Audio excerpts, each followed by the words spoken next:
Bonjour. Voilà, nous sommes là pour louer notre Seigneur, pour adorer notre bon Dieu. Avant de commencer, j'ai quelques annonces. J'avais quelques annonces. J'ai toujours quelques annonces. Mardi, comme d'habitude, nous avons notre étude biblique à 12h30, ici au presbytère, et aussi transmis par Zoom, pour ceux qui ne peuvent pas y venir, pour qu'ils puissent participer aussi. Venez participer. À 19h30, nous avons l'étude biblique, que maintenant, c'est la transmission de la vidéo enregistrée par notre frère Joseph Carozzo, io credo, Carozzo, qui parle de ce qui se passe en Israël maintenant et de ce que la Bible dit. Très instructive. Je suis très content de voir qu'il y a quand même une trentaine de frères et sœurs et personnes intéressées qui viennent. Il nous manque de voir là-bas. Viens. Jeudi 19h30, il y a une réunion de prière qui est aussi transmise par Zoom. Est-ce que par hasard, il y a quelqu'un qui aimerait que la réunion de prière se fasse chez lui, chez elle, cette semaine-ci? Ok. Sinon, d'ici jusqu'à là, dites-nous, d'accord? Sinon, normalement, elle sera ici aussi. Pour nous rappeler déjà, même si ce n'est pas encore la semaine prochaine, le 9-12, il y a la soirée surprise. Et juste en bas, il y a une autre surprise, parce que vous voyez qu'il n'y a rien écrit, n'est-ce pas? Mais je suppose que ça sera c'est parce que c'est après. C'est la soirée des jeunes à Gemep. Les jeunes vont rencontrer les jeunes de Gemep à Gemep. Ok? À 17h, là-bas. Si jamais dans le groupe, on fait de plans de se retrouver ici pour pour aller ensemble, pour partager les voitures, ça sera avant, ok? Pour être là-bas à 17h. Les inscriptions pour la soirée surprise sont auprès de Dany, n'est-ce pas? Jusqu'au 2. Mais c'est préférable de me prévenir aujourd'hui parce qu'on risque peut-être d'annuler. D'accord. Alors, si vous pensez y aller, parlez avec Dany, ok? Je vous encourage à venir le 9 pour la soirée surprise. Ok. Après, nous avons le 16 décembre, nous avons Noël des Dames à Gemep, avec Maria. Je voudrais bien que les personnes qui viennent ce jour-là, aujourd'hui on doit répéter le chant. Voilà. Aujourd'hui, juste après le culte, c'est ça? Aujourd'hui... Une répétition. Pardon? Quand tu fais une répétition, Je dis, tu m'as dit qu'on répétait aujourd'hui. oui, peut-être la semaine prochaine, parce que il y en a peut-être qui vont encore s'inscrire, je ne sais pas. Ah non, il y en a qui désistent. On peut. Mais je vois personne. C'est-à-dire Ria. Ok, Noël des Dames, je mets le 16-12. Venez trouver Maria pour plus d'informations après le culte. Ok, le 23-12, Noël des jeunes. Ici aussi, normalement à 18h30. D'accord. Pour les jeunes. Ok. Et le 25 décembre, à 15h, les fêtes de Noël. En nous rappelant, dimanche, le 24, il y a le culte normalement. Ok? Voilà. J'ai quelque chose ici, ça fait un peu différent aujourd'hui. Il y a un frère qui s'appelle Michael Wright, lui et sa femme, qui sont déjà bien âgés. Ils ont travaillé beaucoup pour le Seigneur ici en Belgique, étant lui anglais et elle française. Ils ont travaillé pour le Seigneur beaucoup ici en Belgique. Aujourd'hui, ils se réunissent avec l'église de Carnières. Et lui, il a écrit son premier livre d'une trilogie. Et ce premier livre s'appelle « Des métaphores bibliques pour le Saint-Esprit ». Par exemple, le vent, la souffle, le feu, l'huile, l'eau, le nu, le nouveau vin, le sceau et ainsi de suite sont des figures utilisées dans la Bible pour parler du Saint-Esprit. Il y a tout seulement une toute petite chose. Ce livre, il sortira encore en français, mais pour le moment, il a été édité et j'ai reçu une copie pour moi. Il m'a donné et il avait un autre qui traînait. Je dis, je peux avoir l'autre aussi. Je l'ai pris. Pour le moment, j'ai pris en pensant à vous. Pour le moment, il n'y a que dans la langue originale du monsieur. Biblical metaphors for the Holy Spirit. Oui, qu'est-ce que tu prétends ici? Je prétends faire cadeau à une personne qui parle anglais ici dans l'église. Et ça sera? Non, je sais qu'il y en a d'autres ici dans l'église. C'est vrai, vous ne voulez pas? Ok, Sophie, très bien.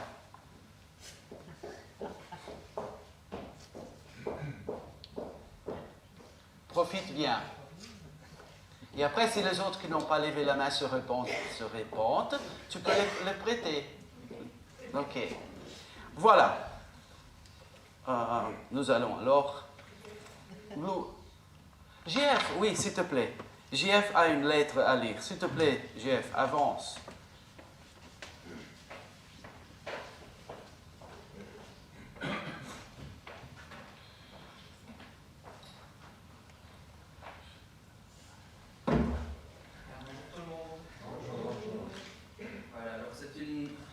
Elle a un peu traîné dans ma poche, donc elle a piché.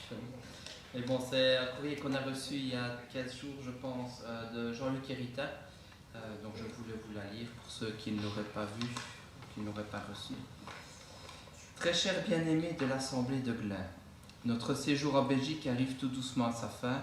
Encore 3 semaines, donc là il reste, je pense, une semaine et demie. Et nous serons sur la route du retour vers la Zambie. Et nous y serons très vite. Nous aimons nous souvenir de tout ce qui s'est passé afin de rendre au Seigneur toute notre reconnaissance pour ses bénédictions reçues en abondance. Une fois de plus, cela a été possible grâce à vos pensées précieuses et à vos prières ferventes. Au travers de cette petite carte, nous voulons aussi vous dire merci pour le privilège que vous nous avez donné de partager quelques facettes du ministère lors de notre visite chez vous en septembre. C'était en octobre. Quelle joie de nous retrouver avec vous tous, un bonheur immense. Nous nous souvenons de la façon dont le Seigneur vous a conduit à nous soutenir dans notre ministère il y a en Zambie. Nous voulons profiter de cette occasion pour vous exprimer notre profonde gratitude pour votre don de 470 €, collecte de soutien, et 75 € pour le déplacement. Vos efforts ont permis de faire avancer son œuvre. Vraiment de tout cœur, merci. Votre gentillesse et votre soutien démontrent votre amour et votre intérêt pour l'œuvre missionnaire au-delà de vos frontières, et cela nous encourage beaucoup. Que Dieu vous bénisse en retour. Alors de chez nous à chez vous, les gens bien vous envoient toute leur affection fraternelle en celui que nous servons, votre dévoué en son service, vos dévoués en son service, Jean-Luc Hérita. Voilà. Au revoir. La semaine prochaine, c'est la mission, donc j'en profite aussi pour vous rappeler la collecte missionnaire de la semaine prochaine. Merci Jean-François. Alors, et les annonces ne se terminent encore pas. Il y a déjà Marianne. Bonjour à tous. Bonjour. Il y avait dans la boîte du Karcher une notice explicative avec des petits dessins qu'on aurait aimé faire plastifier, mais malheureusement je ne la trouve pas. Donc est-ce que quelqu'un l'aurait emporté par mégarde, l'aurait mise quelque part? Si quelqu'un sait, voilà, je suis intéressée de le savoir aussi. Merci. Voilà, si tu l'as pris à la maison pour le mémoriser, c'est pas grave, mais après retourne-le à Marianne, d'accord? Il y a encore une petite annonce, une petite très grande annonce. Le Seigneur a répondu ma prière parce que j'ai repéré ou noté il y a du temps qu'il y a ceux qui sont enthousiastes pour la chorale et qui étaient déçus de ce qu'il n'y a plus la chorale. Et voilà qu'hier, Luna est venue me parler. Il a l'idée de reprendre la chorale et même d'ici jusqu'à 25, au 25 décembre, pour ceux qui sont enthousiastes à y participer, qu'elle a déjà pensé à un morceau, elle a déjà sélectionné le morceau, la musique, et après la musique avec chaque voix qu'elle peut envoyer dans un groupe à se former, un groupe WhatsApp par exemple, de façon que nous pouvons le faire ici à l'église après le culte, et chez lui, chez elle, chacun, chaque jour de la semaine pour dimanche prochain. Et comme ça, ça sera sûr et certain que nous serons préparés pour le présenter le dimanche. Alors, s'il vous plaît, venez les intéresser, venez chercher Luna après le culte. Ok? C'était clair comme ça? Ok, merci beaucoup. Et allons louer notre Seigneur maintenant. Je vous invite à vous lever. Et nous allons chanter le chant 214, « Toi seul est digne ». Ce chant parle qu'avant qu'on soit né, le Seigneur nous connaissait et avait déjà un plan pour nous et qu'il mérite toute notre louange. Chantons à l'Éternel.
Prions.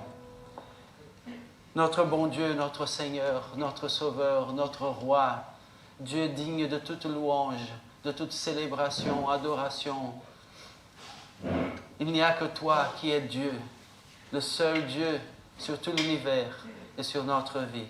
Nous te glorifions, Seigneur, de pouvoir avoir ce moment ensemble en tant que ton peuple, Seigneur, pour t'adorer, pour démontrer notre reconnaissance quelque part, même dans la petitesse qu'elle se présente, pour ta bonne volonté envers nous, pour ton salut précieux qui t'a coûté énormément, Seigneur. Gloire à ton nom, nous te prions. Et merci, Seigneur, parce que ta parole nous dit que avant la formation de ce monde, tu avais déjà choisi de nous sauver. Et c'est étonnant, Seigneur, que même en sachant que nous irions t'abandonner, tu as choisi de nous faire, Seigneur, avec tout amour. Et après, payer le prix de nous racheter. Gloire, gloire à ton nom.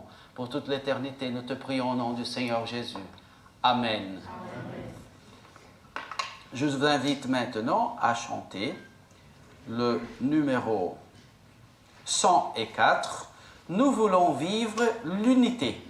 Nous sommes tous différents et que ces différences font de nous une force pour être un seul corps et unis en Christ.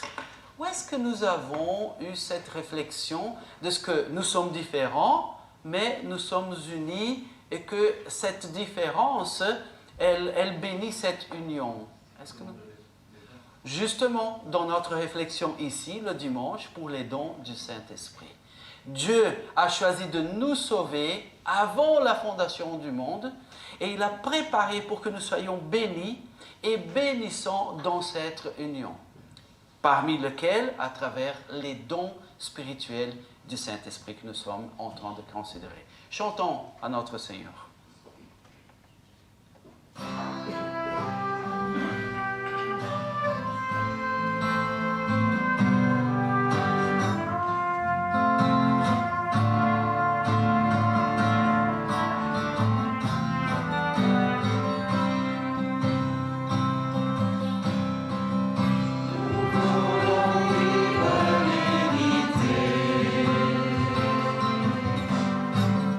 Espérance en chaque instant.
Je vous invite à avoir un moment d'adoration au Seigneur à travers les prières individuelles.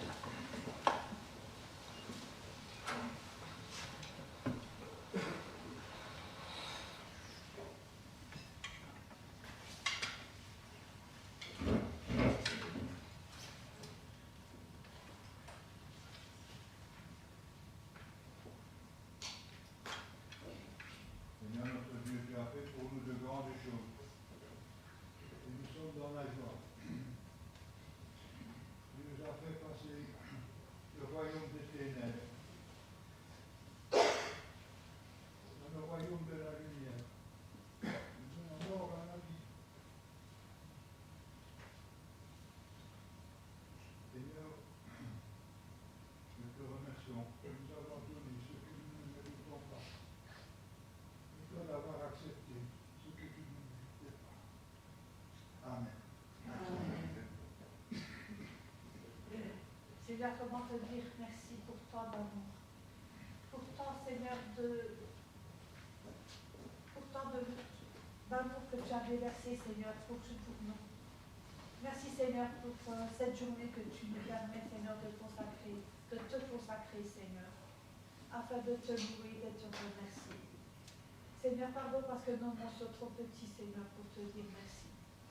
Merci, Seigneur, devant la croix. Devant cette croix, Seigneur, où tu as souffert pour nous, où tu as pris nos péchés, tu as pris mes péchés, Seigneur. Merci, Seigneur Jésus, parce que tu as accepté, Seigneur, de prendre ma condamnation, pour me donner, Seigneur, la liberté.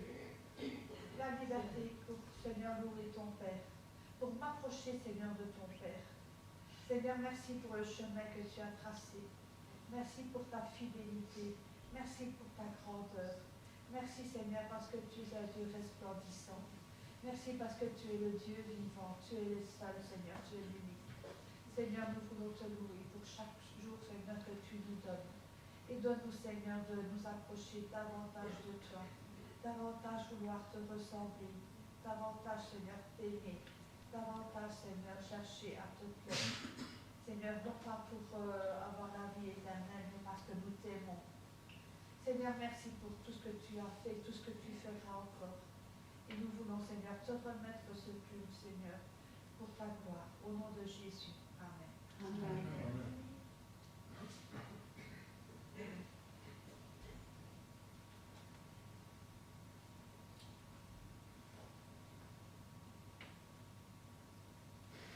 Éternel Dieu, Père de notre Seigneur Jésus-Christ,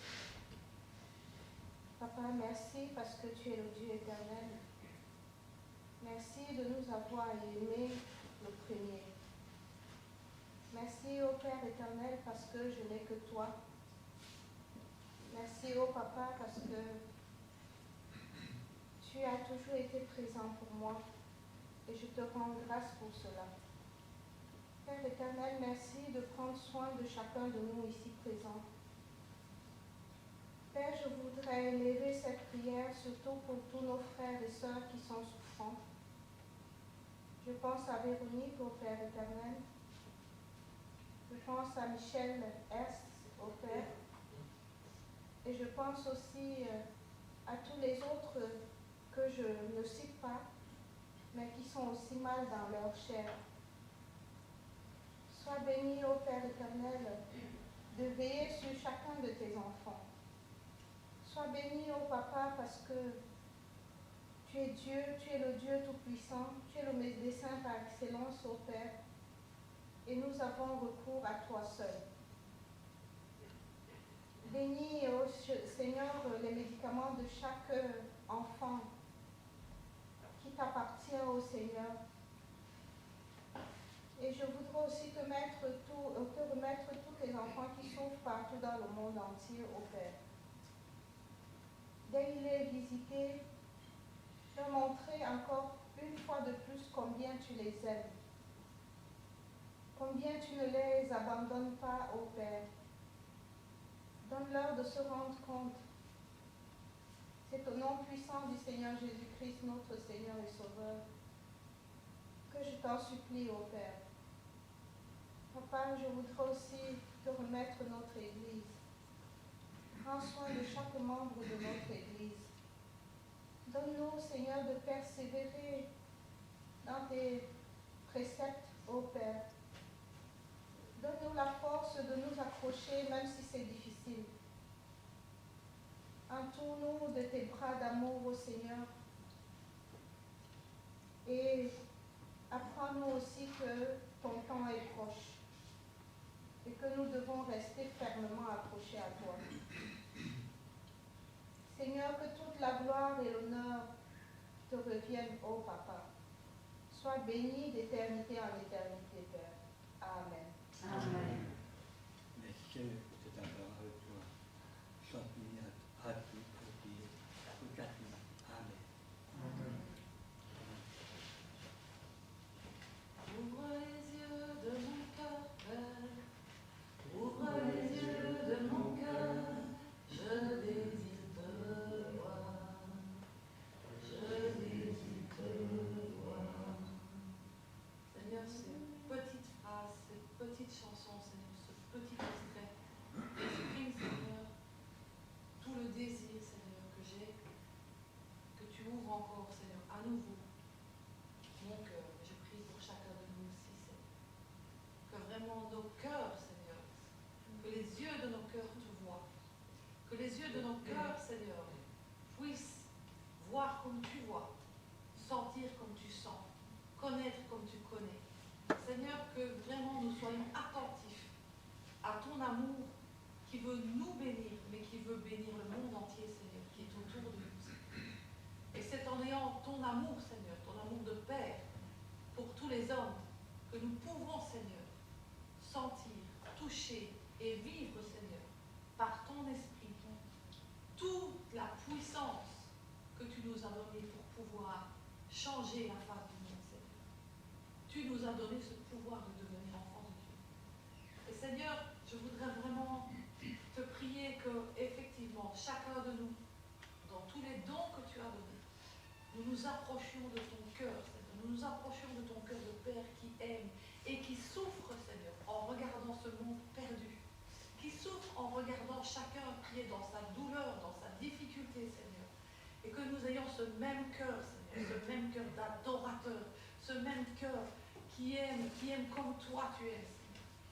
Aide-nous à voir comme tu vois, Seigneur. Aide-nous à aimer comme tu aimes, Seigneur, le monde entier, au point que tu as donné ta vie, Seigneur, que tu as souffert le supplice, que tu as accepté cette atroce souffrance, Seigneur, à la croix, que tu as déchiré ta chair, Seigneur, que tu as fait couler ton sang, Seigneur, pour que nous soyons comme toi, que nous soyons acceptés du Père, et que nous recevions tout ce que tu as pour nous, Seigneur, mais aussi pour montrer qui tu es, Seigneur. Il y a un chant de Philippe de Courroux qui dit, où les hommes crient, mais où es-tu mon Dieu, où es-tu mon Dieu? Et tu réponds, mais où es-tu mon peuple? Où es-tu mon peuple? Car je t'ai donné les mains pour bénir, je t'ai donné tout ce que tu dois avoir pour agir, pour toucher le monde. Que ce soit par une embrassade, par une parole de connaissance, par un regard. Tu as tout, mon peuple. Alors, lève-toi maintenant. Lève-toi pour l'amour de ton Dieu. Amen. Amen.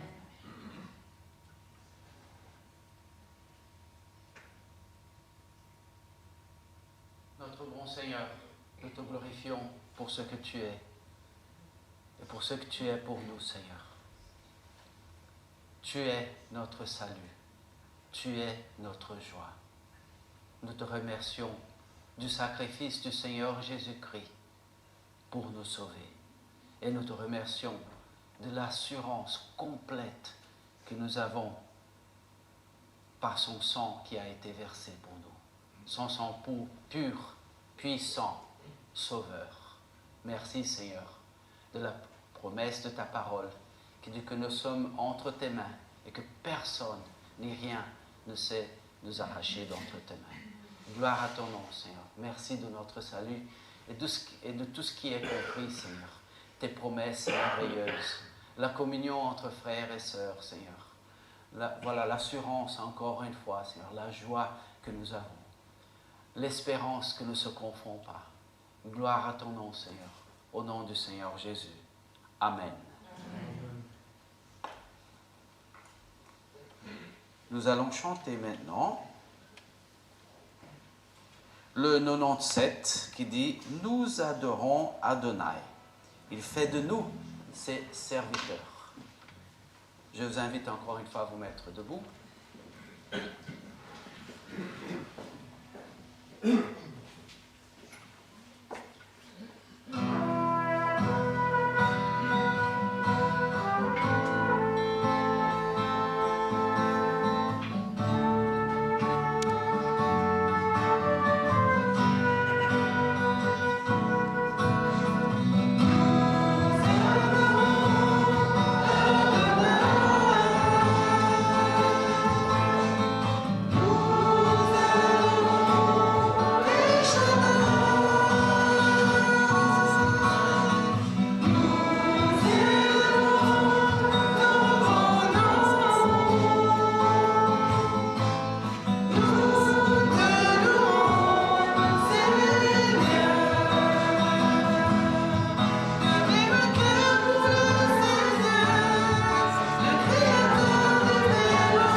Nous adorons notre Dieu à travers notre louange. Nous adorons notre Seigneur à travers nos prières. Et la parole de Dieu dit que notre service, notre obéissance à Dieu à chaque instant est notre adoration intelligente, est notre adoration de façon pratique.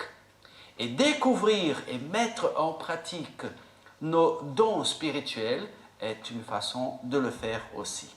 Nous continuons maintenant, je vous invite à chanter, et juste après, nous aurons la Sainte Seine, le 118.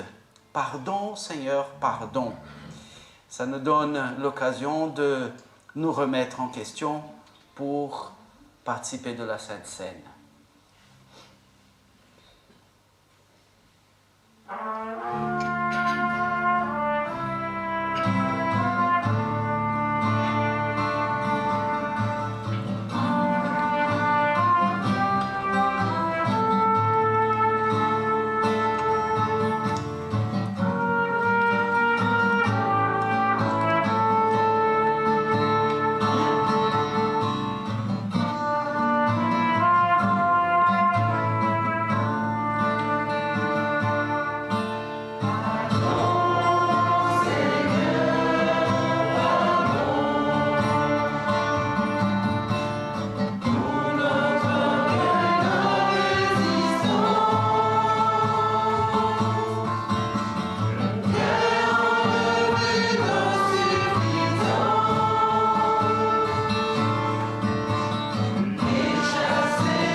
vous invite à lire avec moi en Luc, chapitre 22.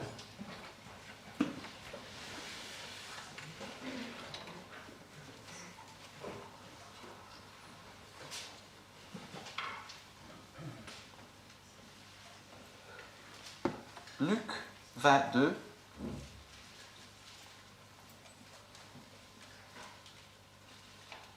À partir du verset 14, qui dit: L'heure venue, il se mit à table et les apôtres avec lui. Il leur dit: J'ai désiré vivement manger cette Pâque avec vous avant de souffrir. Car, je vous l'ai dit, je ne la mangerai plus jusqu'à ce qu'elle soit accomplie dans le royaume de Dieu. Il prit une coupe, rendit grâce et dit: Prenez cette coupe et distribuez-la entre vous. Car je vous l'ai dit, je ne boirai plus désormais du fruit de la vigne jusqu'à ce que le royaume de Dieu soit venu. Ensuite, il prit du pain et après avoir rendu grâce, il le rompit et le leur donna en disant: Ceci est mon corps qui est donné pour vous. Faites ceci en mémoire de moi. De même, il prit la coupe après le repas et la leur donna en disant: Cette coupe est la nouvelle alliance en mon sang qui est répandue pour vous. Cependant, voici, celui que me livre est à cette table avec moi. Le Fils de l'homme s'en va selon ce qui est déterminé, mais malheur à cet homme-là par qui il est livré. Le Seigneur Jésus, dans son amour divin, infini pour nous, il a pris les forces en sachant que l'heure de son sacrifice s'approchait et que dans un tel important moment, cela de la Sainte Seine qu'il a institué, la personne qui allait le délivrer était présente, mais il l'a fait quand même. Il a institué la Sainte Seine. Et il nous dit qu'il attendait vivement le moment de le faire. Je suis sûr que chaque fois que nous avons la Sainte Seine, il attend ce moment vivement, parce que ça représente notre salut et son sacrifice pour nous. Je vous invite, nous allons rendre grâce pour la coupe et pour le pain. Nous pouvons nous lever et j'invite Dani et Laure à venir m'aider avec la distribution, s'ils veulent bien.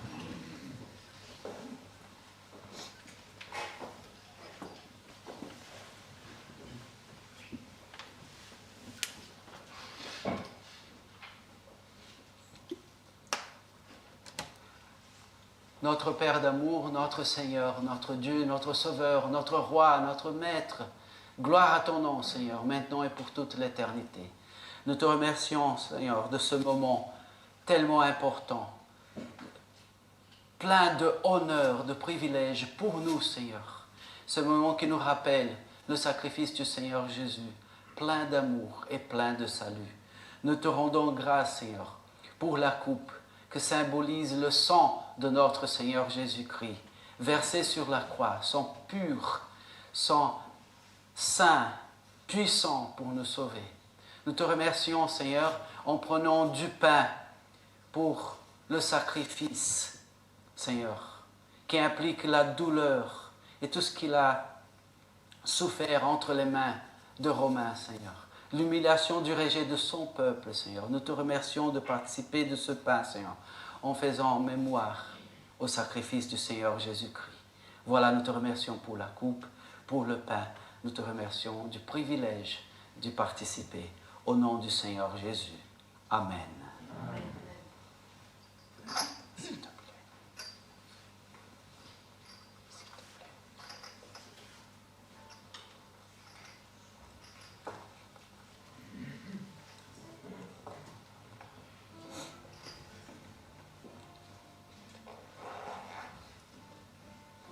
Si quelqu'un nous visite et prend de la Sainte Seine, c'est l'habitude de cette Église d'attendre jusqu'à ce que chacun ait le morceau de pain et la coupe pour participer ensemble.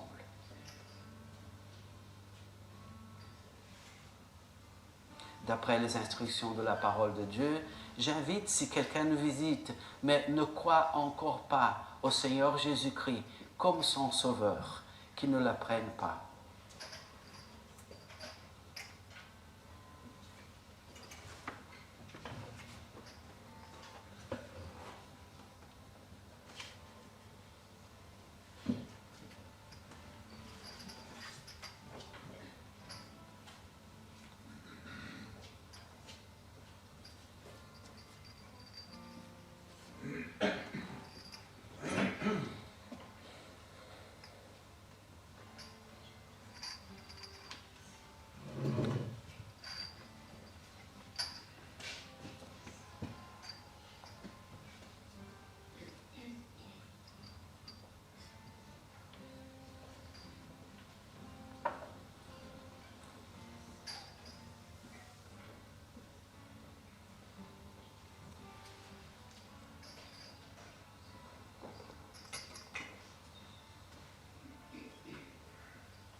Participons avec la dignité que notre Seigneur Jésus a conquis pour nous sur la croix.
Je vous invite maintenant à chanter le 200. Nous nous tournons vers toi. Nous aurons le moment de la collecte maintenant, pour ceux qui allons louer le Seigneur à travers leurs dons. Et voilà, nous apportons nos dons pour adorer notre Seigneur, créer, chanter, danser pour l'honorer.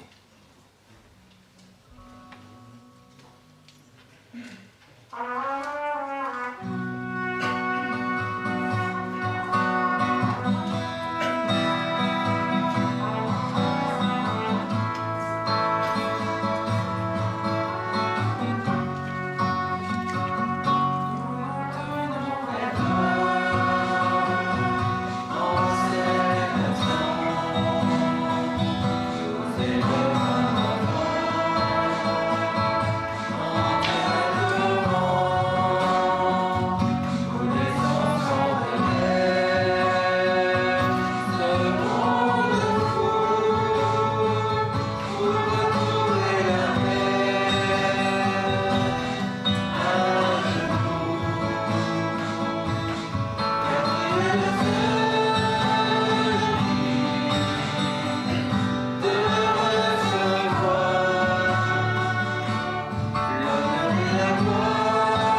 Nous approchons le moment de partager la parole de Dieu et d'avoir sa réflexion.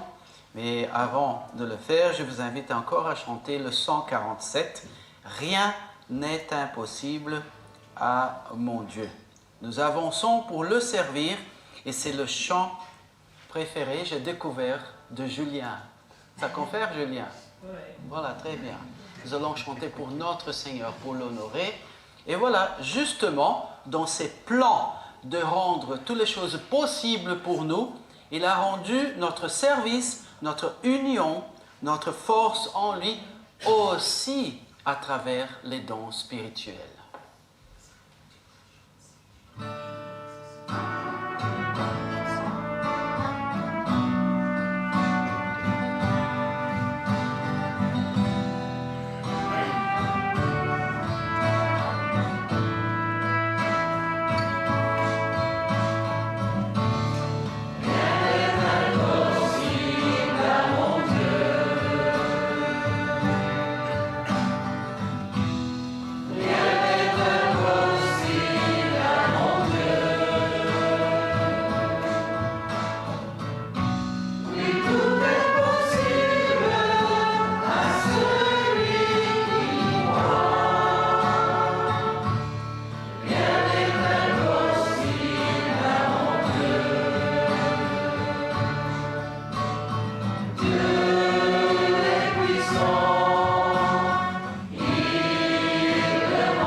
Vous pouvez prendre place.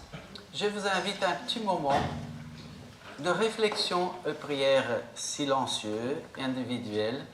Nous avons dit que nous avons chanté et nous croyons que rien n'est impossible à notre Seigneur. Pense à quelque chose que te semble presque impossible ou même humainement impossible et prie à ton Seigneur à ce moment et de livre ce sujet entre ses mains d'amour et de puissance et de réalisation.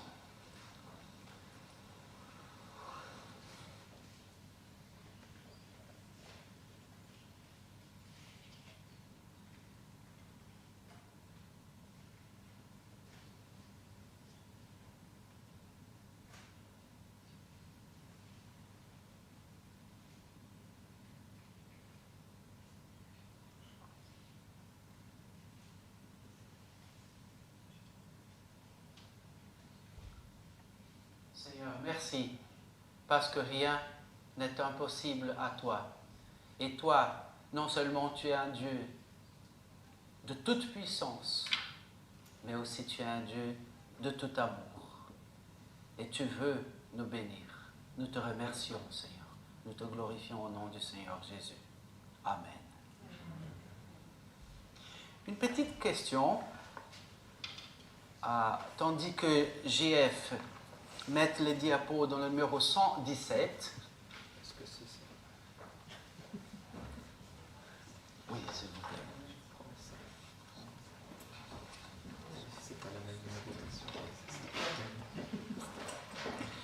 Nous venons de chanter. Nous prophétisons un fleuve de vie parmi les nations. Qu'est-ce que c'est une prophétie? Parce que parmi d'autres, c'est ce que nous sommes en train de considérer. Qu'est-ce que c'est une prophétie? Parler au nom de Dieu. Pardon? Dire ce que Dieu nous demande de dire. Dire ce que Dieu nous demande de dire. Toujours sur l'avenir?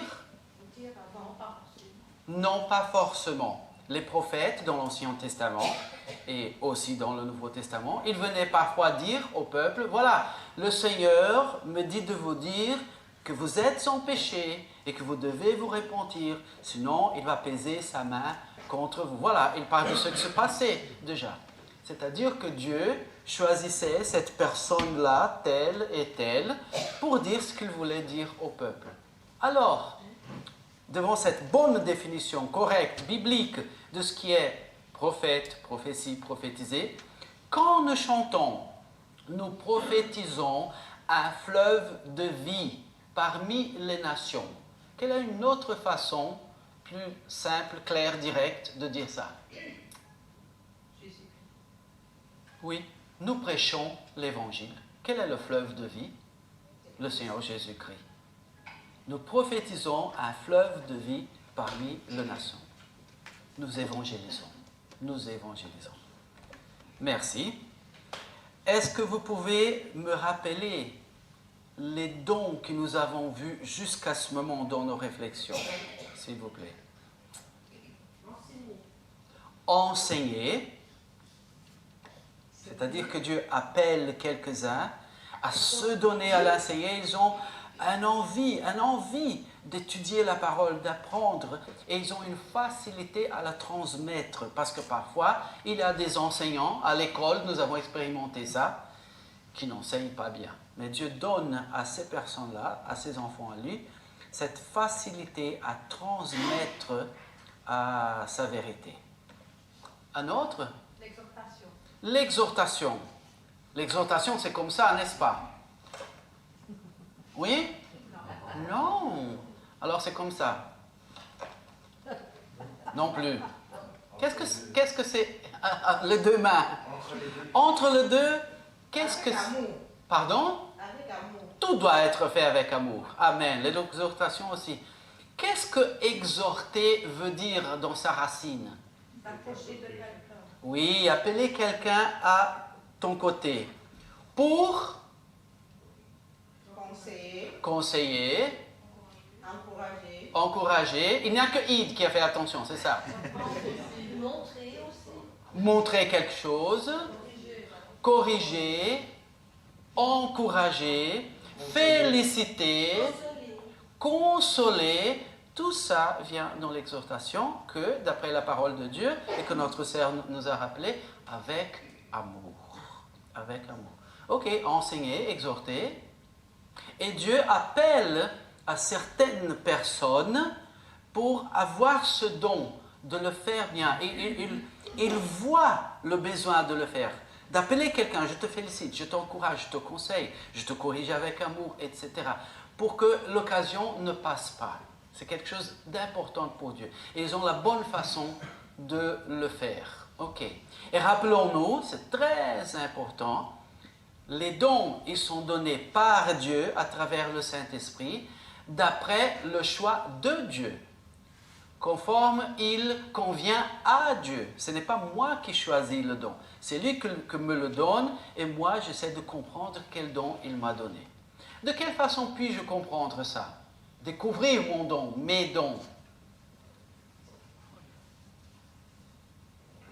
C'est par l'un ou l'autre, déjà.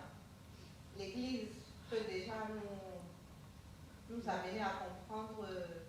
Oui, c'est ça. Quand on t'appelle pour faire quelque chose, quand l'occasion se présente pour que tu puisses rendre un service, qui peut être enseigné, qui peut être servir, etc., exhorter, tu te mets à faire. Et là, toi-même, tu vois si tu es à l'aise pour le faire. Et aussi, l'Église va t'aider à voir. Parfois, nous croyons d'une façon, mais l'Église entière le voit que, voilà, tu as le don pour ça, tu es appelé pour ça, ou tu n'es pas appelé pour ça. Voilà, de ces deux façons.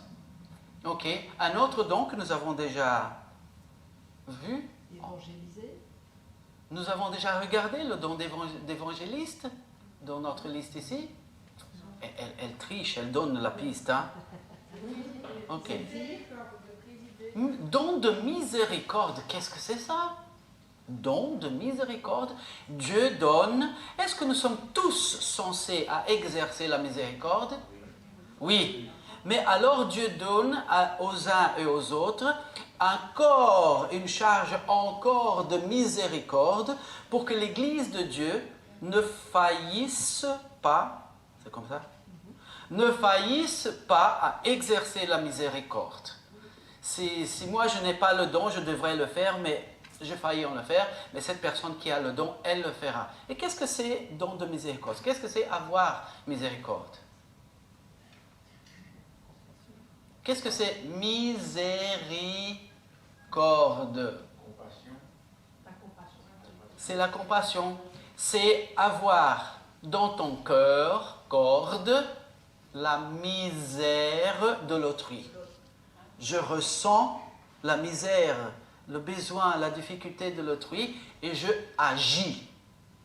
Ce n'est pas tout seulement « Ah, dommage, le pauvre ». Non, ça me pousse à agir. Le don de miséricorde. Ok. Et voilà, de nouveau, chacun de nous, nous sommes invités par la parole de Dieu à avoir de la miséricorde pour l'autrui, pour notre semblable. Mais si jamais, moi, je reste dans le péché d'être orgueilleux, égoïste, je ne le fais pas, il y aura une personne ou plusieurs auxquels Dieu a donné le don pour que l'occasion d'exercer miséricorde ne passe pas inaperçue dans l'Église de notre Seigneur. Ok, encore? De présider. Voilà, ce n'est pas un don pour la Belgique parce que la Belgique n'a pas de président, c'est ça? Non, qu'est-ce que c'est présider? Ah, voilà, c'est ça. C'est faire la présidence comme je fais aujourd'hui. Non plus. Gérer, gouverner, administrer. Et c'est bien d'avoir ça dans l'Église de Dieu. Des personnes qui savent voir de dessus, voir la situation et dire, il nous faut ça, non, ça ne suffira pas. Ce ton-là pour ça ne suffira pas. Non, il nous faut ça. Non, ça va donner ça. Voilà, administrer, gérer. C'est bien d'avoir ce don dans la maison du Seigneur. Voilà, nous allons voir, vous avez bien fait, mais nous allons voir ce que nous avons vu jusqu'à maintenant. Les dons du Saint-Esprit, alors, c'est un petit rappel de nouveau. Nous avons vu que nous sommes chacun de nous nés avec des talents naturels. Voilà, on est né comme ça, on est capable de faire ça. Et ces talents, au cours de la vie, ils sont entraînés par les choses que nous faisons. Après, il y a des talents acquis. On va à l'école, on apprend à faire ça, etc. On acquiert des talents qui sont aussi développés. Après, on va travailler quelque part et le patron dit, voilà, tu auras une semaine d'entraînement. C'est ça? Parce que puisque je suis prohibé de dire en français capacitation, alors d'entraînement pour que tu puisses faire cette nouvelle tâche. Voilà, capacitation que tu reçois dans la vie pour le nouveau. Ok? Et nous recevons aussi des outils pour ce nouveau. Avec le peuple de Dieu, c'est la même chose.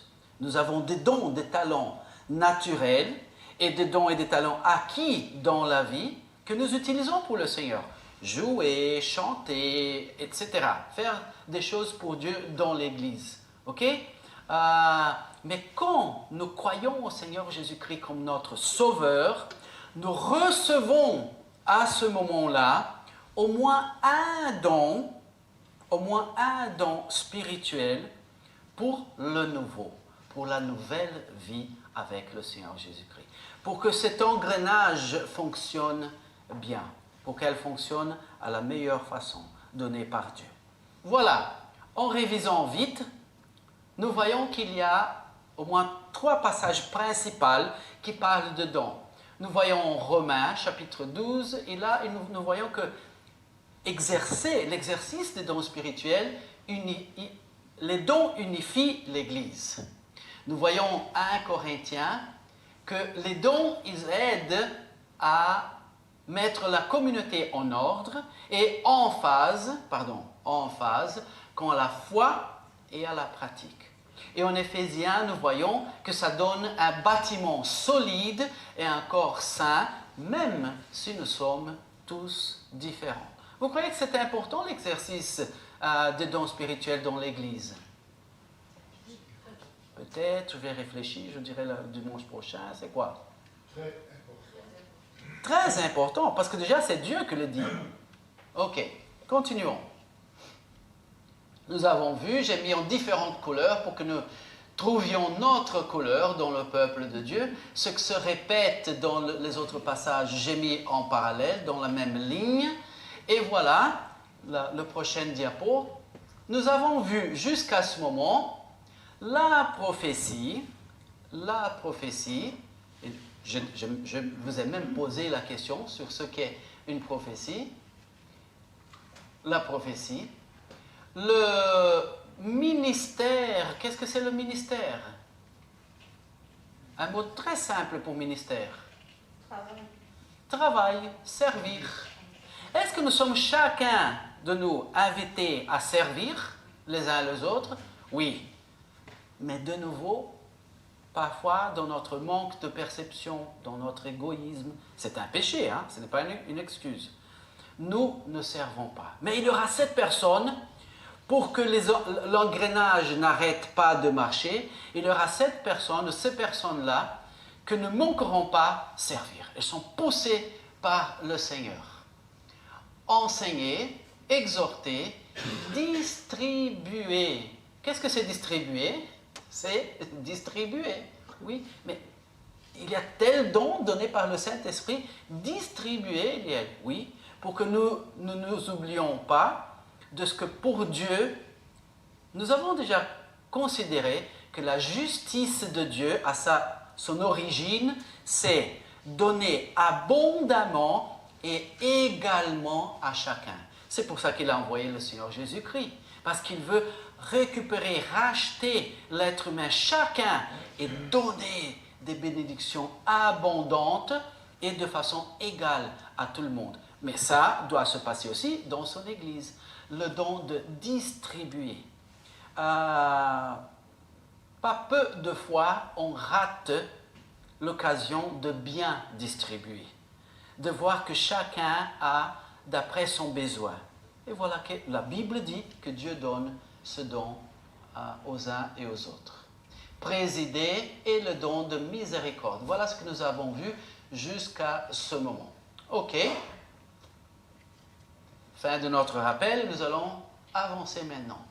En 1 Corinthiens, nous avons fini la liste de Romains, et en 1 Corinthiens, chapitre 12, de 8 à 10, nous avons maintenant un don dans le verset 8 qui s'appelle « Parole de sagesse ».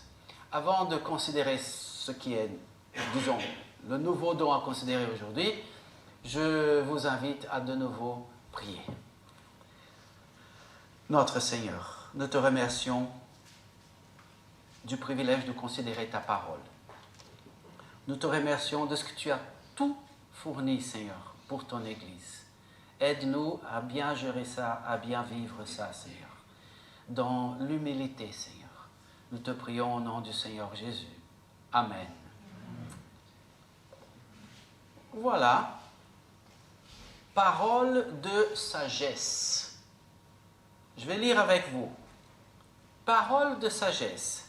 C'est un discours, la personne, elle dit quelque chose, caractérisé par et diffusant la sagesse. La personne qui a ce don, elle sait parler avec les gens avec de la sagesse.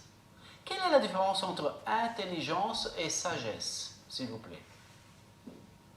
La sagesse, c'est quelque chose de pratique. Voilà, la sagesse, elle prend ce que l'intelligence nous a éclairci, l'intelligence nous éclaircit, ah ça c'est ça, et elle met en pratique. Le terme embrasse davantage l'explication intelligente et l'établissement des vérités reconnues en vue du profit dans la vie, comme Ernest vient de nous dire. Les choses que nous savons, mais la sagesse, le conseil sage, il met en pratique d'une façon que peut-être n'était pas claire pour la personne qui était dans le besoin.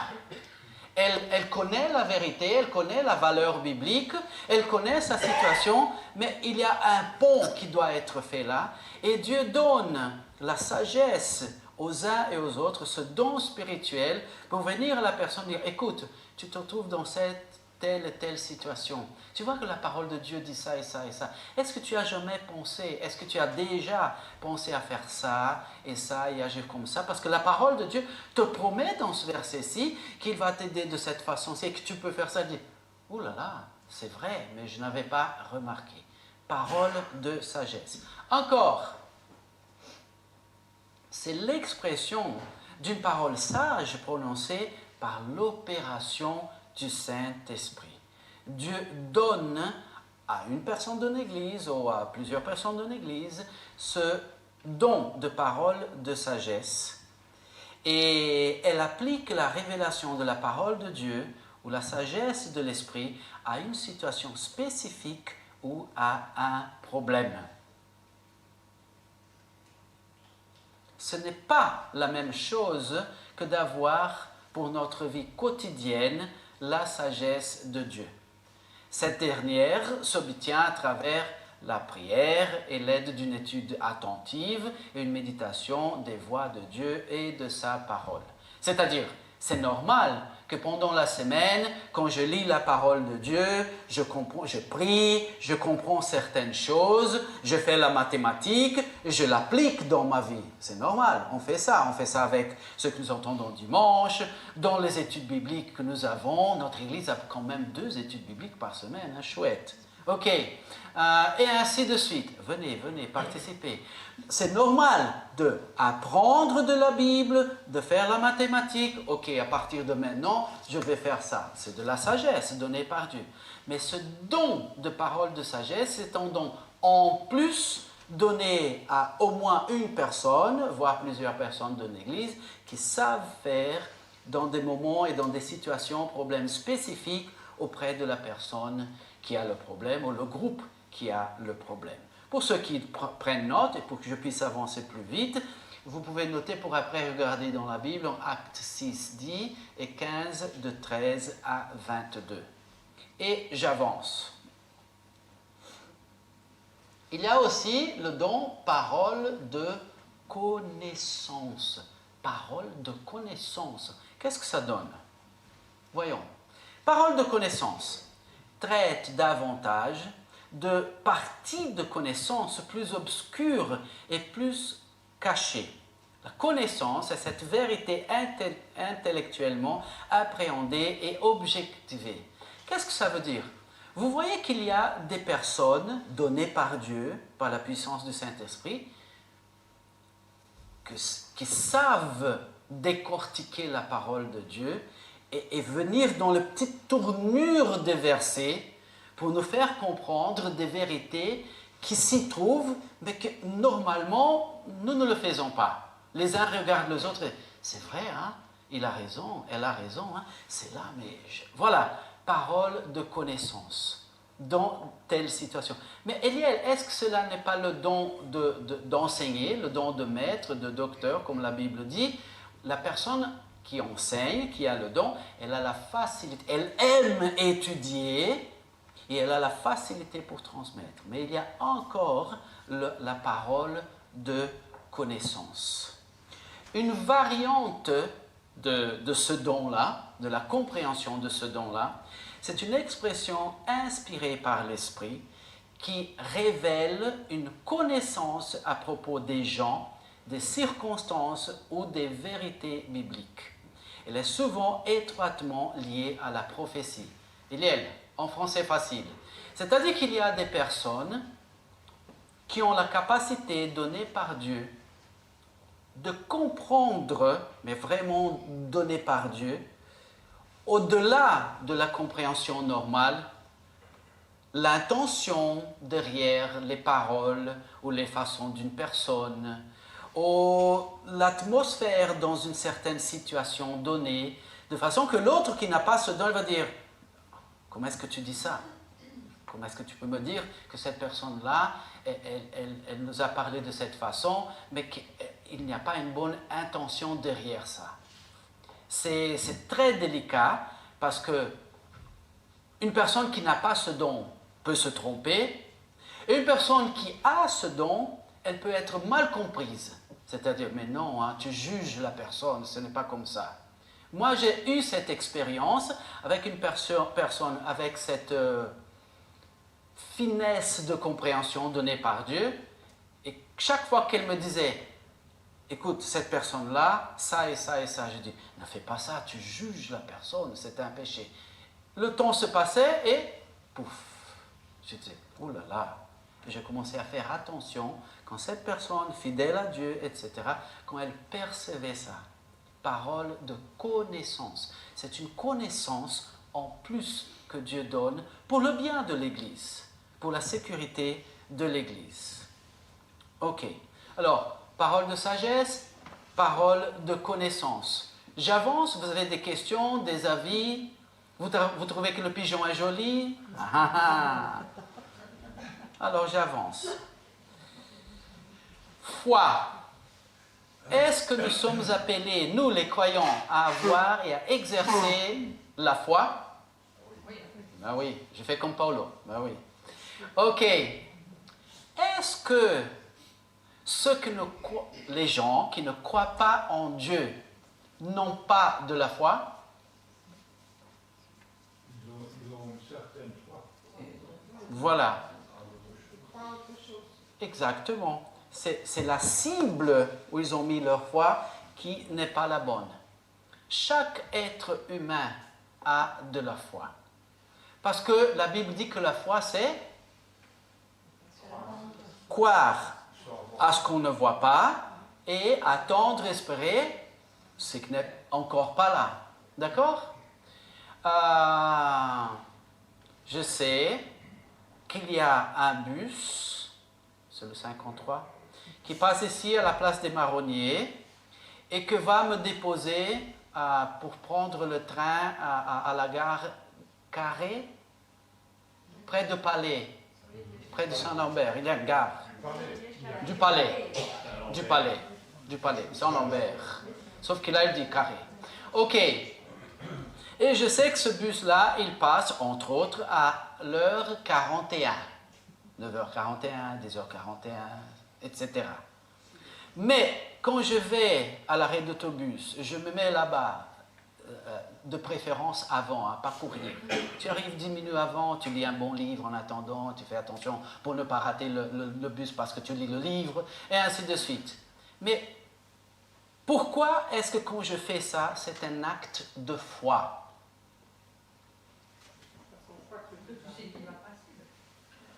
Parce qu'il se peut quand même qu'aujourd'hui, pour une raison ou pour une autre, ce bus ne vienne pas. C'est-à-dire que je m'apprête, je prends mes choses, je regarde l'heure et je le fais. Parce que je crois à une chose que je ne vois pas et j'attends, j'espère, une chose qui viendra encore. C'est la définition biblique de foi. Alors, pour que nous sachions, ça, c'est de la foi. Et je n'ai pas une façon d'être certain physiquement de qu'à telle heure 41, le bus sera là.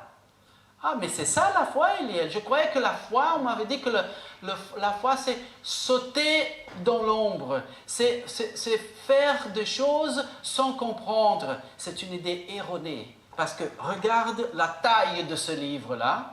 Ceci m'a été donné par Stanley.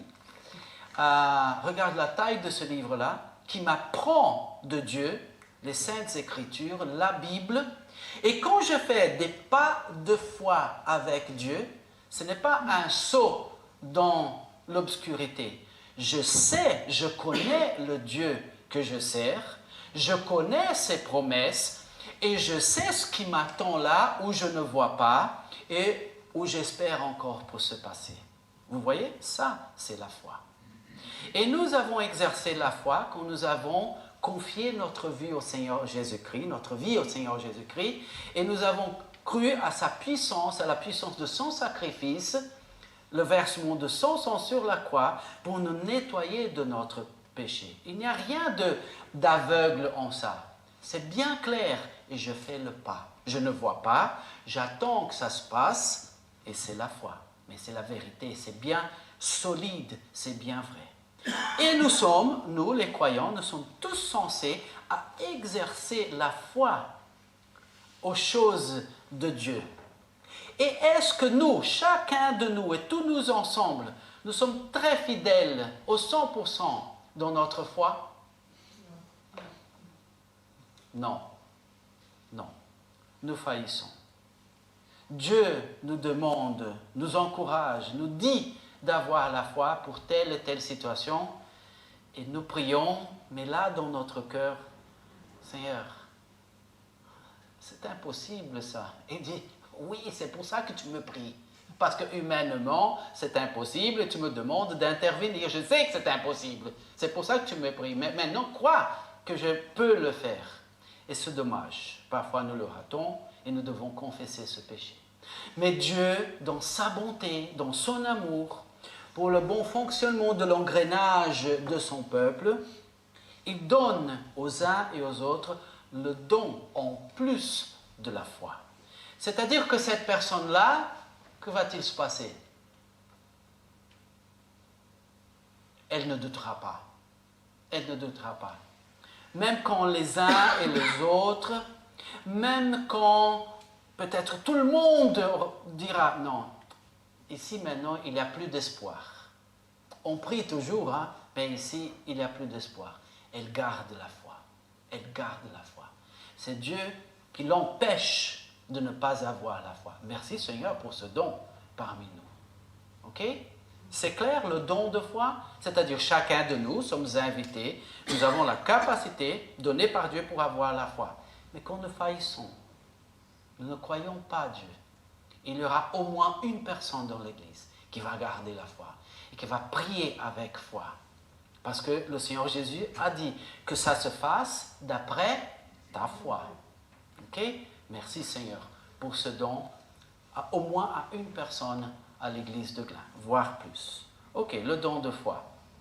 Alors il dit, il ne s'agit pas de la foi qui sauve, mais d'une foi particulière, surnaturelle et accordée par l'Esprit qui pousse le chrétien à croire que Dieu est capable d'accomplir l'extraordinaire et le miraculeux. C'est une foi qui déplace des montagnes, comme la Bible dit, et qui est souvent associée à d'autres manifestations telles que la guérison et le miracle. Vous voyez, nous prions pour la guérison de quelques personnes. Je ne connaissais même encore pas notre cher frère là, en orange, Monsieur Vanat, Pan Vanat, oui c'est toi. J'étais encore de l'autre côté du pays, on me disait que le Covid prenait fort ici sur Liège, et qu'il y avait des frères et des sœurs fort touchés, et voilà, et qu'il y avait un certain Édouard qui avait besoin de nos prières. Et voilà, on a prié pour sa guérison. L'Église prie pour la guérison, l'Église prie pour des miracles. Nous sommes en train de prier maintenant pour la paix d'Israël, ce qui demande vraiment un miracle de la main de Dieu. L'Église prie pour ça. Voilà, c'est pour ça que ce don-là, nous devons tous avoir la foi, mais ce don-là, il est fort lié avec les guérisons, avec les miracles. Ok? Le don de foi. Le prochain don à considérer aujourd'hui, c'est le don de guérison. Guérison, c'est guérir. Ok? Moi, j'ai eu un peu de difficulté quand j'ai appris ce mot en français. parce qu'en portugais, ça me rappelait la guerre. Je dis, mais normalement, la guerre ne guérit pas, elle abîme. Mais voilà, finalement, j'ai appris. Guérison, guérir. Mais qu'est-ce que c'est avoir ce don-là? Et la Bible le met au pluriel, des dons, des guérisons.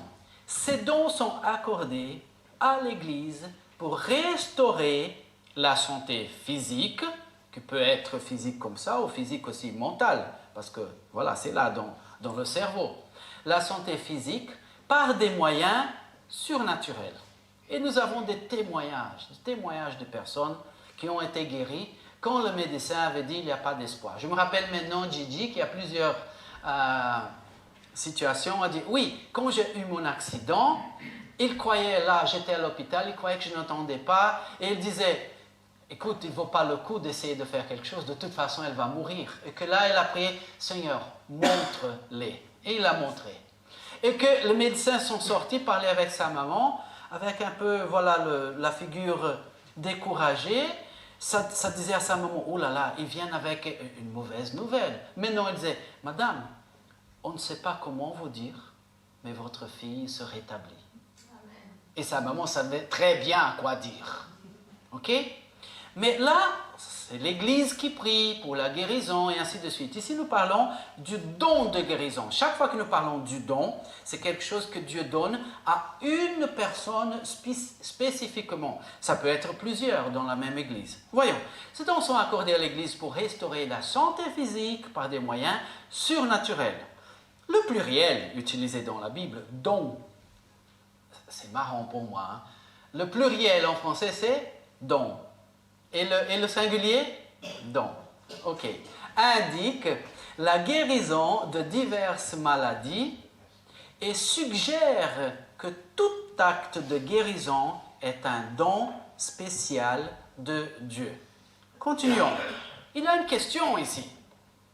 La contemporanéité du don, c'est-à-dire ce qui se passe maintenant avec ce don, c'est ça qui nous intéresse. Comprendre qu'une personne a un certain don donné par Dieu, d'aller vers une autre personne et la guérir au nom du Seigneur Jésus-Christ, on a compris ça. Mais quid de la contemporanéité de ce don? Que se passe-t-il en 2023 avec ce don dans l'Église? La contemporanéité du don, les guérisons contemporaines et la lettre de Jacques écrite plus ou moins 30 ans après la lettre aux Corinthiens. En Corinthiens, il a dit que Dieu donne le don de guérir, au moins à une personne dans l'Église. Mais 30 ans après, dans la lettre de Jacques, nous avons une chose qui touche son domaine-là, mais qui parle différemment. Et c'est Jacques 5, 14. Quelqu'un peut le lire, s'il vous plaît? Arlette. Courage. Quelqu'un parmi vous est-il malade qu'il appelle les anciens de l'Église et que les anciens prient pour lui en l'éloignant lui au nom du Seigneur. Merci. Tu as tellement bien lu que je t'invite à lire le verset 15. La prière de la foi sauvera le malade et le Seigneur le relèvera. Et s'il a commis des péchés, il lui sera pardonné. Et le 16, je sais que j'abuse là déjà. Hein? Confessez donc vos péchés les uns aux autres et priez les uns pour les autres, afin que vous soyez guéris. La prière fervente des justes est une grande efficace. Voilà, et même s'il y a la flèche, là, mais il n'y a plus rien. Pardon. Merci Arlette. C'est-à-dire que 30 ans après, de ce que l'apôtre Paul a écrit en Corinthiens, le don de guérir, Jacques dit, si quelqu'un est malade, qu'il appelle les anciens, qui viendront et prieront pour lui. Et s'il y a des péchés, pourquoi est-ce qu'il parle de péché? Parce que parfois la maladie a été donnée due à une résistance personnelle dans le péché. Mais là, c'est-à-dire qu'à ce moment-là, cette personne, elle se rend compte et elle se repentit, elle se repent, et voilà, non seulement, naturellement, elle reçoit le pardon de péché, parce que quand on confesse, nos péchés nous sont pardonnés, mais aussi par la prière, elle est guérie.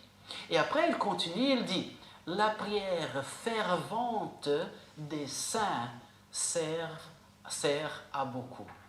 Vous voyez qu'il a changé le mécanisme. Il pourrait avoir dit, appelez ceux ou celles de l'Église qui a le don de guérir, il viendra et il te guérira. C'est-à-dire que quelque chose s'est passé en 30 ans, semble-t-il, parce que c'est la parole de Dieu qui dit une chose, et 30 ans après, c'est la parole de Dieu qui dit une autre chose. C'est-à-dire que je ne suis personne, moi, Eliel, pour dire il n'y a plus le don de guérison, mais je dis que c'est dommage, c'est mon expérience jusqu'à ce moment, qu'on a méchamment exploité l'idée de ce don dans des rassemblements ainsi appelés églises, ou au Brésil, c'est mon expérience, hein, je n'ai pas vécu aux îles Seychelles. Alors, dans mon expérience, après on a découvert que c'était du théâtre. Écoute, tu viens, je te paie, c'était découvert, je te paie telle somme, tu viens en chaise roulante, et je vais prier pour toi, je vais te guérir et tu te lèves. Il y a eu pas mal de ça au Brésil qui a dénigré l'évangile, je peux dire ça, dénigré l'évangile. Alors, je ne suis pas Dieu, je n'empêche personne de recevoir de Dieu le don de guérir, voilà. Telle personne, moi j'ai ce don, je vais prier pour toi et je vais invoquer la guérison de Dieu sur ta vie. Si Dieu donne aujourd'hui ce don à une personne là, il sera bien reçu et bien exercé dans l'Église de Dieu. Mais il me faut dire, je suis obligé par la vérité de la parole de Dieu, que aussi, 30 ans après ça, il ne fait que dire, appelle les anciens, ils vont prier pour toi et tu seras guéri.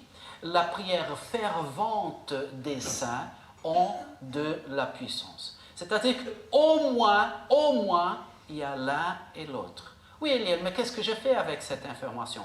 Tu fais le même que tu vas faire avec toutes les autres informations. Tu veux dire, Seigneur, tu es le Dieu parfait. Tu fais tout au 100%. Montre-moi quel est le don que toi tu as choisi pour moi. Aide-moi à le faire à l'exercer de façon responsable dans ton Église. Et quand Dieu aura aidé les uns et les autres à découvrir ce don et l'exercer, nous sommes au 100%. Oui, mais je ne vois pas ce don ici dans notre Église. Soit la personne n'a encore pas découvert, soit elle ne va pas donner le don. Ce n'est pas l'Église qui n'est pas complète. Ok? C'est ça. Parce que c'est vrai que nous allons parler de ça à la prochaine réunion, mais il y a un tel don, je ne découvre encore pas, il y a un tel don qui est utilisé dans certaines églises, pas comme don. Parce que le don, c'est le Saint-Esprit qui décide. Toi, tu auras ce don-là. Toi, tu auras l'autre don. Toi, tu auras ce don-là et cet autre don-là. Mais il y a pas mal d'églises qui disent, si tu es fort attaché avec Dieu, si tu n'es pas en péché, si tu es dans une situation de sainteté, il te faut montrer ce don en toi. Mais non seulement je ne trouve ça dans la parole de Dieu, comme encore je trouve la contestation de cette attitude et action dans la parole de Dieu. C'est imposé pour les membres de l'Église. Si tu es fort attaché à Dieu, il te faut montrer que tu as ce don-là. Tandis que la parole de Dieu dit, Dieu choisit d'après sa convenance, les dons qu'il va donner à l'un et à l'autre. C'est clair et c'est contraire. Ok? Revenons. Don d'opération de miracle. Nous avons ici par exemple en Actes 3, 6. Pierre dit, je n'ai ni argent ni or à la personne que mendiait, mais ce que j'ai, je te le donne. Au nom de Jésus-Christ, le Nazaréen, lève-toi et marche. Voilà, il avait le don d'opérer une chose miraculeuse. Ok? La personne était dans une situation, ce n'était même pas une maladie. Ce n'était même pas une maladie, c'était un handicap. Et il a opéré le miracle. Ce qui est différent de... Voici les miracles qui accompagneront ceux qui auront cru. en mon nom, ils chasseront des démons, ils parleront de nouvelles langues, ils saisiront des serpents.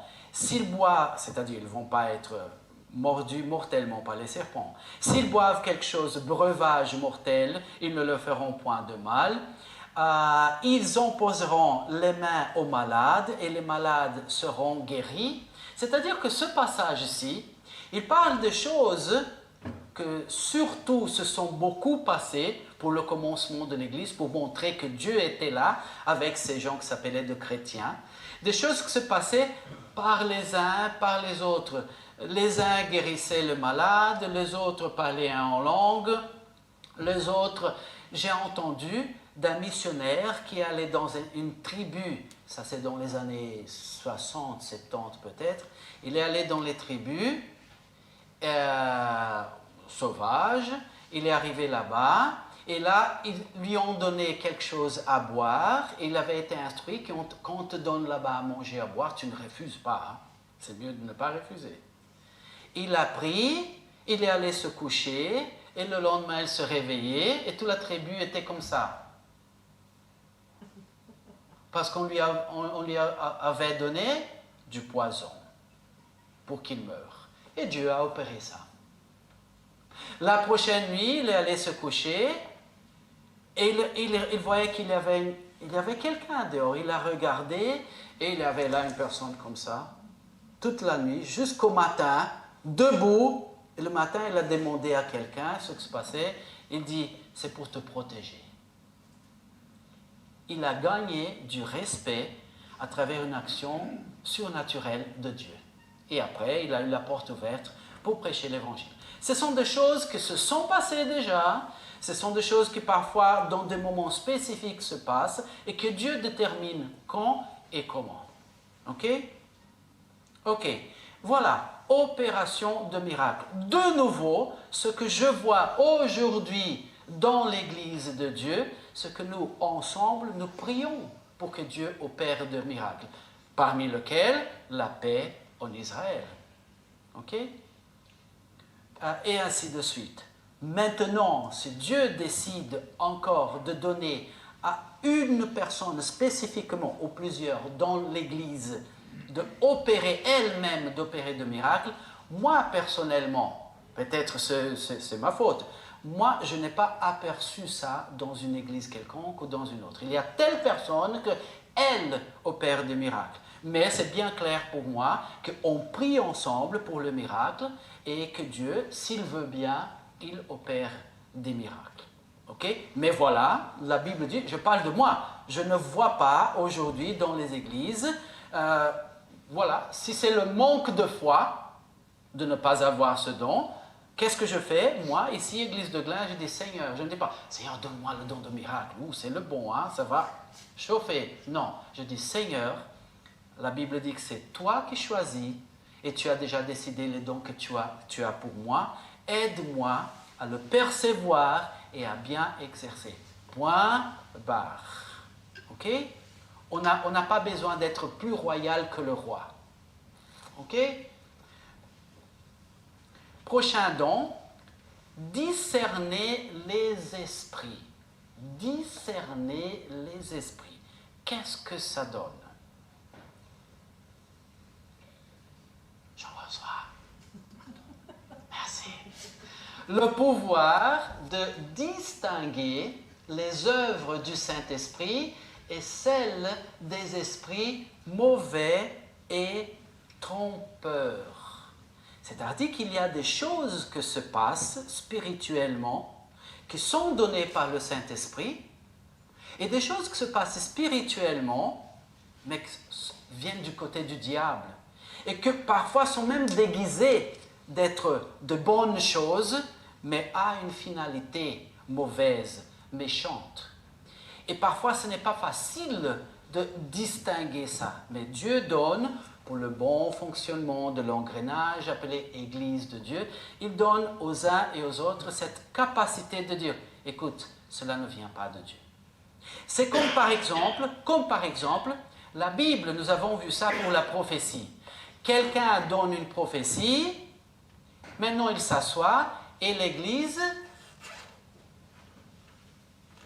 Et l'Église, ne me faites pas répéter, hein, le don. Et l'Église jugera. Oh, un prophète de Dieu se lève et dit, Dieu m'a dit de vous dire ça et ça et ça. Et quand il s'assoit, on va juger si c'était du vrai ou du faux. Oui, c'est exactement ça que la parole de Dieu disait de faire. Parce qu'il y avait des mensonges. Il y avait des choses humaines. Il y avait des personnes qui peut-être n'étaient pas converties, étaient même possédées pour dire des mensonges dans l'Église. Mais comment avoir cette sagesse pour juger? Ce n'est pas pour tout le monde, mais pour garantir la sécurité du peuple de Dieu, le don de discernement d'esprit aux uns et aux autres. Voyons un exemple. Jean 4, 1. Je demande... Rudy, tu peux le lire, s'il te plaît. Mais pas en allemand, hein. Si tu n'arrives pas, d'accord. Alors, demande à celui à ton côté. Oh là là, c'est la révolte aujourd'hui. Hein. Marianne, s'il te plaît, tu es gentille. Bien-aimés, n'ajoutez pas foi à tout esprit, mais éprouvez les esprits pour savoir s'ils sont de Dieu, car plusieurs faux prophètes sont venus dans le monde. Encore. Pour ce qui est des problèmes, que deux ou Oups, quel problème? Pardon, pour ce qui est des prophètes, que 2 ou 3 parlent et que les autres jugent. Voilà, voilà. Il dit, de toute façon, ne faites pas confiance à tout et n'importe quoi qui vous parvient. Jugez, parce qu'il y a des choses qui ne viennent pas de Dieu, qui ont l'air de venir de Dieu, mais ne viennent pas de Dieu. Et même pour le don de prophétie, ok? Pour savoir si ça vient de Dieu ou pas. Ok? Et alors, le don de discerner les esprits pour bénir l'Église, pour aider l'Église à s'échapper des tromperies de Satan. Et maintenant, il y a le don de diversité de langues. Il y a pas mal de choses qui se passent à propos de ce don. Et c'est pour ça que cela sera pour notre prochaine rencontre. Soyez bénis. Voilà. Je repasse la présidence à Eliel. Voilà.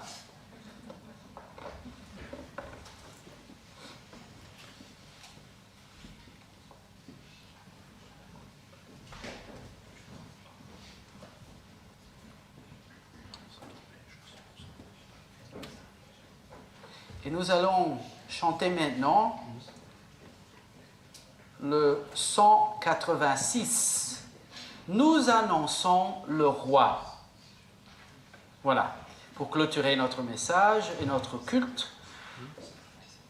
Dans le refrain, nous verrons, ça parle de vivre les dons du Saint-Esprit. Nous pouvons nous lever. Moi, j'ai resté debout tout le temps, hein, vous avez remarqué.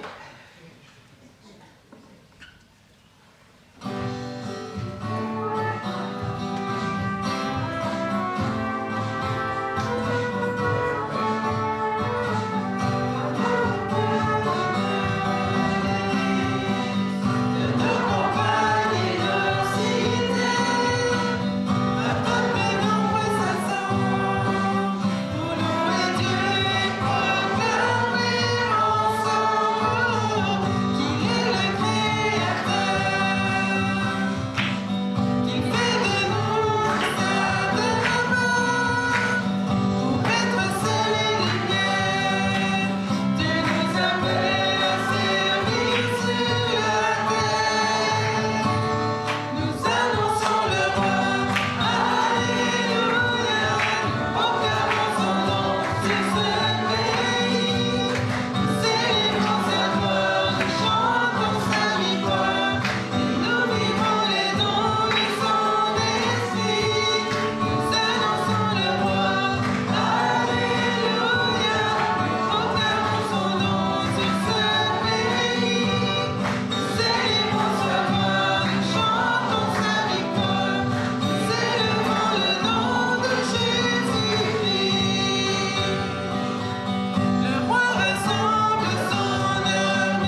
Je vous laisse la bénédiction que le Seigneur nous donne en 2 Corinthiens 13, 13. Que la grâce du Seigneur Jésus-Christ, l'amour de Dieu et la communion du Saint-Esprit soient avec tous. Seigneur, nous sommes dans la joie de t'avoir prêté culte ce matin, Seigneur, et de nous être nourris de ta parole et de cette communion avec toi et les uns avec les autres. De pouvoir te louer, Seigneur, quel privilège. Gloire à ton nom, Seigneur. Accorde-nous de garder les pensées vers toi, Seigneur, pendant cette journée, pendant la semaine que tu nous donnes. À toi la gloire, Seigneur, pour toute l'éternité. Bénis ton Église, nous te prions, au nom du Seigneur Jésus. Amen. Amen. Bon dimanche, bon café pour ceux qui descendent.